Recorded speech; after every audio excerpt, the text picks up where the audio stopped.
Bueno, nuestra siguiente ponente es la doctora María del Carmen Íñigo Riesgo, cardióloga clínica con adiestramiento en servicio de embarazo de alto riesgo del Hospital Ginecología y Obstetricia número 4, Castelazo Ayala, profesor emérito del curso de cardiología en la residencia de ginecología y obstetricia del Hospital de Ginecología y Obstetricia del Centro Médico de Occidente, Guadalajara, Jalisco, coordinadora del capítulo de cardiopatía en la mujer del Colegio de Cardiólogos de Jalisco. Ella nos va a dar el tema de preeclampsia y riesgo cardiovascular. Doctora María del Carmen. Muchas gracias. Muchas gracias.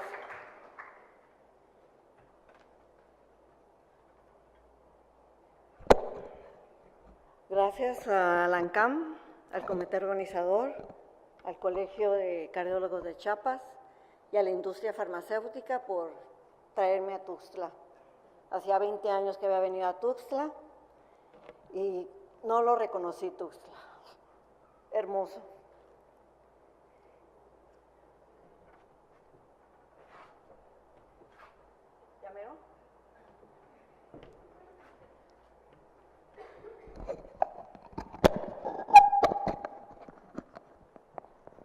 La doctora Edith descompuso el... Sí, le jaló, esto es bullying, doctora. Muy bien. Mi nombre es Carmen Armida Íñigo Riesgo.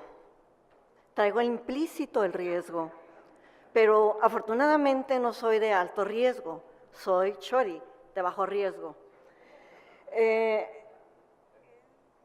Eso bastó para que yo fuera embarazo de alto riesgo. Qué curioso, ¿no? Cardióloga y en embarazo de alto riesgo.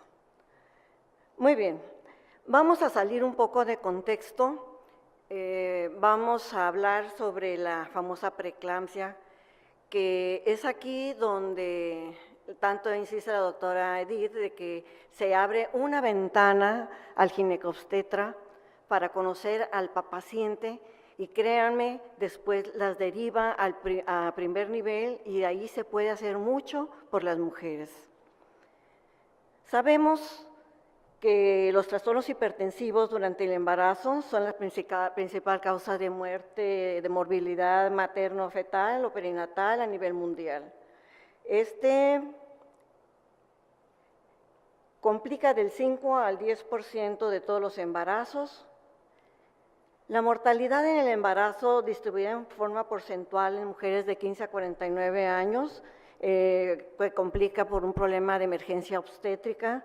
Tenemos un 38.5 según estadísticas del INEGI. Vean ustedes, 38.5 por eclampsia y preeclampsia.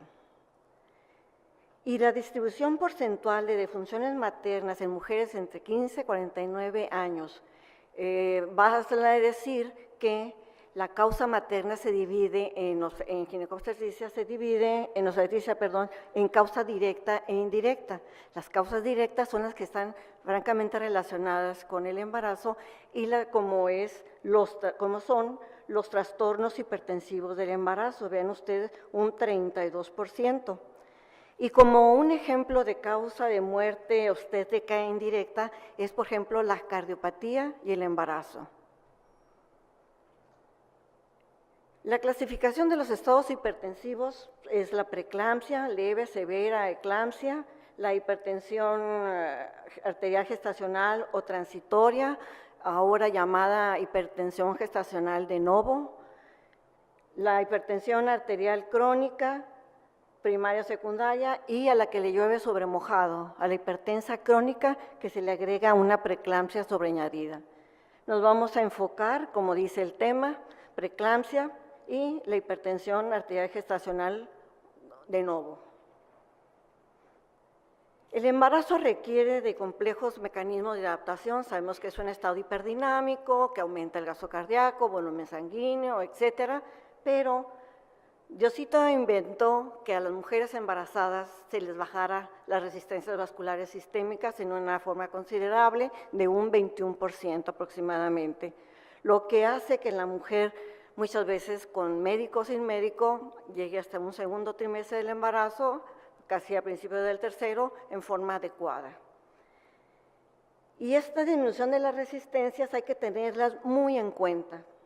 Este es un esquema que lo utilizo desde hace muchos años, en el cual se demuestra cómo la resistencia arterial se baja de volada gracias a las prostaglandinas, a la cuestión estrogénica, después al chun arteriovenoso, que es la fístula, que es la placenta, y permanece muy abajo, perdón, lo que no quería que me pasara, me pasó. Permanece muy abajo en el segundo trimestre. Por eso, de repente, cuando ven a una mujer que iba caminando por la calle, que cayó y que la levantaron y que, ay, después estaba embarazada, es por esta disminución de resistencias vasculares sistémicas. ¿Y por qué? Porque también las mujeres que tienen 160 normalmente se les puede bajar 80-50 y si hay algún factor ambiental, mucho calor, mucho sol, etcétera, se pueden desmayar. Sin embargo, persisten abajo las presiones en el segundo trimestre, pero a las 34 semanas de embarazo, nuevamente la presión arterial vuelve a estar como estaba a inicios del embarazo. Si se complica, pues si hay una preeclampsia, una eclampsia, se dispara. Si no, puede cursar aquí sin pena ni gloria.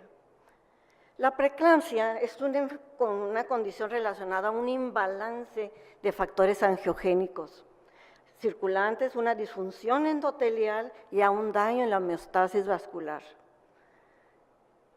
Es de etiología desconocida, sin embargo, los estudios continúan acentuando que hay una anormalidad placentaria y factores genéticos, epidemiológicos y moleculares. Sin embargo, en un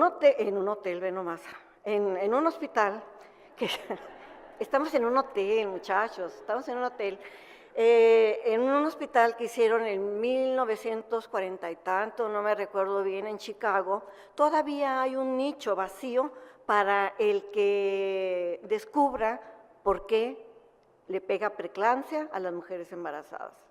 El nicho, el día 3 de julio de 2015, está vacío. Hay una alteración de inmunotolerancia placentaria, vasoespasmo, isquemia placentaria, lesión endotelial, hipercoagulabilidad, hipoperfusión y la hipertensión. Es muy fácil este esquema, pero hay que demostrarlo. Lo que sí se ha demostrado desde hace muchos años también es la remodelación que tienen los vasos sanguíneos en la unión de la placenta y el útero, donde se forma la cuestión de la isquemia. Vean ustedes, en un embarazo normal, aquí es porción de decida, intramiometrial, vemos cómo, gracias a las prostaglandinas y todo esto, y óxido nítrico y bla, bla, cómo se agranda el vaso, pasa un buen flujo, tenemos un buen producto, un buen bebé en potencia. Después, pero si la mujer desarrolla la preeclampsia, vean ustedes cómo no hay esa remodelación y es un flujo disminuido. La preeclampsia es enfermedad del embarazo, nada más a las embarazadas les pega, se caracteriza por hipertensión, proteinuria después de las 20 semanas del embarazo. Complica del 6 al 7% de los embarazos y las complicaciones pues son muy sencillas, insuficiencia renal, síndrome de Held, insuficiencia hepática, enfermedad cardiovascular y muerte. En el feto, bebés con peso bajo al nacer, prematurez y muerte. Definición fácil. La preeclampsia leve, 140-190, en más de 2 ocasiones, de 4 a 6 horas, en un lapso de 7 días, proteinuria menos de 300 para arriba, pero menos de 2 gramos, en una recolección de 24 horas. Y de ahí nos pasamos a la severa. La severa, 160-110, oliguria, vasoespasmo, diplopia, escotoma, disfunción hepática, el problema de trombocitopenia y una creatinina sérica de 1.2. Dirían ustedes, bueno, esto es dentro de lo normal, en el embarazo no. Acuérdense que hay siempre un hiperfiltrado glomerular. epigastralgia, dolor en barra abdominal y un edema agudo pulmonar o un accidente cerebral vascular, si se agrega la eclampsia. Vale la pena también decirles que antes aquí era la preeclampsia moderada, se quitó la clasificación de moderada porque nos hacíamos bolas y luego la paciente ya caía en una eclampsia y después nos reclamaban de que si era moderada porque se fue eclampsia y se descuidaba a veces un poco la preeclampsia moderada y yo creo que hicieron bien en quitar el diagnóstico de preeclampsia moderada. ¿Por qué? Porque afortunadamente la muerte por eclampsia ha disminuido, es lo único bueno que ha pasado. A nosotros no nos fue tan bien, vean ustedes. La hipertensión gestacional de novo, que será la hipertensión gestacional transitoria, es una elevación de presión después de las 20 semanas del embarazo, sin proteinuria ni otros signos multisistémicos de preeclampsia, y se normalizaba 10 días después del parto, y con una posibilidad de que esa mujer en unos 20 años pueda desarrollar un problema de hipertensión arterial crónica o diabetes mellitus. Era una suposición. Y se diagnosticaba esta hipertensión de novo transitoria de entre el 6 y 7% en las primigestas y de 2 a 4 en las multíparas. Antes, esta hipertensión gestacional de novo o transitoria se decía que 2 semanas antes del parto se presentaba. La única característica era que no tenía que tener proteinuria. Y también se presentaba en el posparto inmediato. Y la característica era que no tenía que tener proteinuria ni ningún síntomas multisistémicos de las preeclampsias. La evolución de la hipertensión gestacional a ser una hipertensa crónica es prácticamente del 7% y se asociaron factores en esta evolución en mujeres, por ejemplo, que decían, tiene 35 años, cuidado, más de 35 años, cuidado, antecedente de trastorno hipertensivo en embarazos previos y, ojo, sobrepeso. La evolución de una hipertensión gestacional a preeclampsia, la edad gestacional se asoció a mayor riesgo de preeclampsia. Si a la mujer le pegaba la gestación de novo, la hipertensión gestacional de novo, a las 35 semanas, a las 30 semanas, era muy probable que se convirtiera a preeclampsia. La mujer que ha presentado preeclampsia tiene un mayor riesgo de desarrollar hipertensión crónica, coronariopatías y enfermedad cerebrovascular. Sin embargo, todavía no está bien filtrado si se conoce o no si el antecedente de la preeclampsia confiere un nuevo factor de riesgo para desarrollar una enfermedad cardiovascular tardía. Y también se desconoce, pero creo que por ahí va el asunto, de que es gracias a una disfunción endotelial materna persistente. O sea, fregóse el endotelio, fregóse todo. No hay un acuerdo general de que si la hipertensión gestacional y la preeclampsia son enfermedades distintas o bien son etapas evolutivas del mismo proceso. Sin embargo, se sugiere que son padecimientos independientes. Eso está por verse. Su historia natural es poco entendida y hay muy poca bibliografía al respecto. Los manejos, muy sencillos y muy fáciles. Número 1, nunca le den IECAS o ARA2 a una paciente con hipertensión arterial, ya sea crónica o con preeclampsia. Contraindicación absoluta. Lo que le pueden dar es la antigua metildopa, desde hace 50 años, es uno de los mejores tratamientos que hay de primera línea, la metildopa.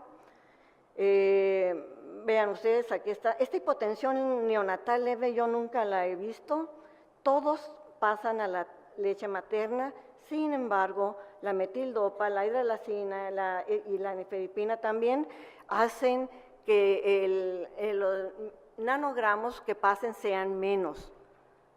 Si la mujer quiere amamantar, hay que mantener este tipo de esquemas para el manejo de la paciente y no darle inhibidores de la IECA o ARA2.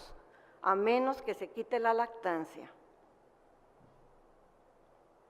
De primera línea, la metildopa, 50 años. Y otra cosa, la metildopa es la única que hizo un seguimiento a 7.5 años en los bebés que nacieron de estas madres con preeclampsia, que estuvieron en el manejo y aparte que lactaron, sin ningún problema ni del intelecto ni de la movilidad. El estudio CHAMS empezó a ver que había un cierto riesgo mayor en la admisión hospitalaria en las mujeres para revascularización coronaria cuando había antecedentes de preeclampsia, al compararlo con los grupos controles. Este estudio, del cual quiero criticar un poco, es un estudio finlandés recién hecho en el 2013 y nos dice que la hipertensión durante el embarazo se asocia a un riesgo mayor para desarrollar enfermedad cardiovascular o bien una hipertensión arterial. Cabe considerar que estos finlandeses, el sesgo que yo le veo es el siguiente. Finlandia, país, 5 o 6 millones de población. Este estudio se realizó en la parte norte, pues allá en la Laponia de Finlandia, donde uno ve más renos que mujeres. O sea, jaló, empieza uno a tomarle la foto, hay un reno, 2 renos, 3 renos, y al rato ya uno se voltea porque es no dejan pasar ni a los camiones de tantas manadas de renos que hay. Y yo me pregunto, ¿y dónde estaban las mujeres? Pero fíjense qué astutos. En 1966 etiquetaron a todas las muchachas que nacían y las siguieron. Hubo un seguimiento, empezaron con 12,000, creo que terminaron con 10,000, y en eso se basó su estudio. Otro detallito que no me gustó fue que vean ustedes la normotensión, presiones arteriales menores de 145/95 durante el embarazo. Hipertensión sistólica aislada mayor de 145 en cualquier momento del embarazo sin proteinuria. Presión diastólica aislada, presiones de 95 con las mismas características. Una hipertensión aislada con proteinuria en una muestra con hipertensión sistólica o diastólica, pero no las dos elevadas en cualquier momento del embarazo. O sea, cada quien hace su definición como bien le place. Y también otro detalle que sí me gustó del estudio, porque hay que ser críticos con los estudios, no todo lo que se publica es verdad, se considera que el 60%, ellos consideran que el 60% de sus mujeres en edad reproductiva, mujeres jóvenes, tenían uno o más factores de riesgo cardiovascular, lo cual obviamente incrementaba que estas mujeres iban a tener un evento en el curso de su vida. Pero resulta que no solamente las finlandesas, resulta que también mujeres jóvenes, este es un estudio publicado en el Archivo de Cardiología, y estas mujeres son jóvenes de entre 18 a 40 años, son estudiantes, son de enfermería con sus maestras, está creo que es del Instituto Nacional de Cardiología, no me recuerdo bien, 96 mujeres, esta edad, 51% tenían sobrepeso, 51% obesidad visceral, 7% glicemias por arriba de 110, o sea, ya coqueteaban con la diabetes, 53% cifras anormales superiores de colesterol LDL y de los triglicéridos un 33%, 5 y 4% tuvieron cifras de presiones sistólicas y diastólicas un poquito mayor de lo usual. No fumaban, pero consumían bebidas como cosacas, tomaban. Y lo peor, el 75% eran fodongas, o sea, flojas pues. Esto es lo que tenemos nosotros aquí en nuestro México. Somos muy flojas para hacer ejercicio. En un estudio que publicamos en el 2008, de hipertensión arterial crónica y embarazo, encontramos factores de riesgo cardiovascular. Nuestra población fue de 33% de edad, digo de 33 años más o menos en promedio, la edad mayor de 35, antecedente de toxemia, sobrepeso, obesidad y el antecedente de recién nacido pequeño para la edad gestacional.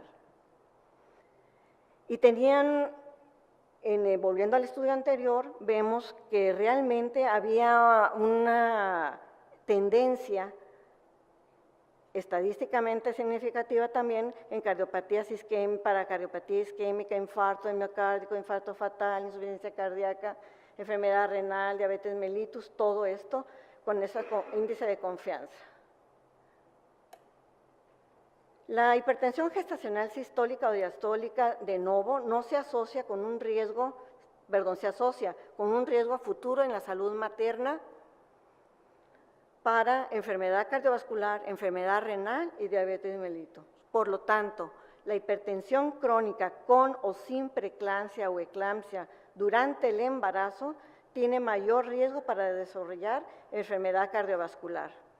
La hipertensión arterial durante el embarazo, independientemente del tipo que se presente, con o sin factores de riesgo cardiovascular, es un señalamiento de alto riesgo para presentar enfermedad cardiovascular tardía, enfermedad renal y la diabetes mellitus. ¿Qué hay que hacer? El monitoreo clínico continuo, la evaluación de los factores de riesgo y una intervención, que es lo que tanto insiste la doctora Edith, pueden beneficiar a la mujer con hipertensión en el embarazo. Muchísimas gracias por su atención.